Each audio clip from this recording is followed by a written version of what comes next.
Ano yung naging parang gateway para gumanda ang buhay ninyo? Nag-DPWH kami. Gano'ng karaming kotse meron kayo? Parang personal use lang namin, nasa 30 plus na yata siya. 30 plus. 40. Nagagamit niyo ba lahat yan? Yun, hindi na nga. Hindi na nga, kasi dami. So, mostly American car siya. Sa nila, white and black. Yung Lincoln Navigator siya. Black and white. Yes. GMC Denali. So, black and white version din siya. Walang ganito sa Philippines. Sa YouTube? Oo, nasa Grand Wagoneer. Pinaship ko from the US. From the US. Nagmamaneho ka rin? Marunong ako mag-drive, left, right. Hindi ako marunong mag-park. Si Suburban. Tsaka si Wow, ganda. Alphard, Dodge Ram. And then the Tundra na Toyota. Imported din to, no? Yes. Parang walang ganito dito, no? And then the Toyota Sequoia. This is the TRD Pro. So more sports, tapos ito yung capstone, yung high-end niya. X5, tsaka yung F-Pace na Jaguar. Jaguar naman to. Yeah. Altera. Ano na to, hindi na nag-reproduce to. So Mercedes-Benz here, GLS. It's one of the S-Class series ng Benz. And then the Volvo XC90.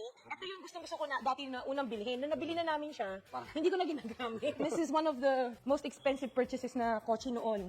Nabili namin. This is the autobiography Range Rover. Range Rover. The Evoque. Oo, gusto ko sana maliit lang. Tsaka yung kulay niya kasi gusto ko red. And then, Defender. Nakita ko to sa Dubai. Nakita ko sa magazine. Tapos sabi ko, gusto ko ng ganito. And then we have yung LM, yung Lexus. The higher end of Yes, the higher end of the Alphard. And of course, yung LC2. Yeah. And then sabi ko, gusto ko ng Artista van. So, yung Savannah, nagpahanap talaga ako yung Artista van. So, GMC siya.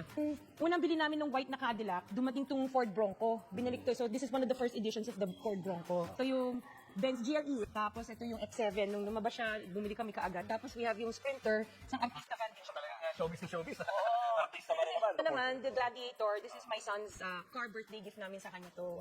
Ito. This is the Porsche, yes. Sabi namin, gusto namin makakaano ng medyo parang sporty, pero hindi namin nagagamit. And then we have the Maserati. Maserati? Yes. So nung lumabas siya, bumili kami ng Maserati, itong model na to. Hindi rin siya nagagamit. G63. Matte finish siya. So very rare yung ganitong kulay. Benz na Avantgarde. Ito yung Bentley. Ito ang binili ko to kasi kaya nagustuhan ko to. May wine glasses. Pero hindi naman namin nagagamit. So ito. And then we have the Maybach.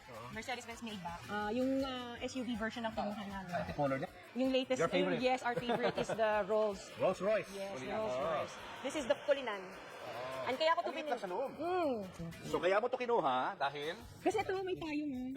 Natutuwa ako sa payong. Ano yung naging parang gateway para gumanda ang buhay ninyo? Nag-DPWH kami.